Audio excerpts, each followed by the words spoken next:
Gjitë të cilën e hasim në gjatë punës tonë, si mbas vetë emrit e kuptojmë që është patologji e cila e prek gjinin e mashkujve, domethënë djemt mashkuj. Zakonisht diagnostikohet me njëherë pas lindjes. Tash bisedojmë pak më në detale, po ndonjëherë duhet pritet edhe deri në 6 muaj, që më vërtetu a na ka zbritur testisin qesën skrotale apo jo. Është në operacionet të cilat na i quajmë ditore, çka ne kuptojmë me operacion ditor. Me operacion ditor janë ato operacionet të cilët pacienti ditën që operohet lëshohet në shtëpi. Domethënë quhet operacion ambulantor.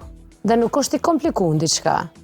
Nuk është i komplikuar, po damet sigurisht sipas disa statistikave që kanë bërë disa kolegë në Universitetin e Leuvenit në Belgjik, është vërtetuar që ka të bëjë edhe shumë profesionalizmi. Domethënë përvoja e kirurgut, komplikimet janë shumë më të vogla në këtë rast tek kjo patologji. Po para se dalim tek intervenimi dhe operacioni, ka shumë rëndësi sepse ka plot nëna shtatzana, prindërit në planifikim të cilët dëshirojnë ta njohin si problematik ose si anomali.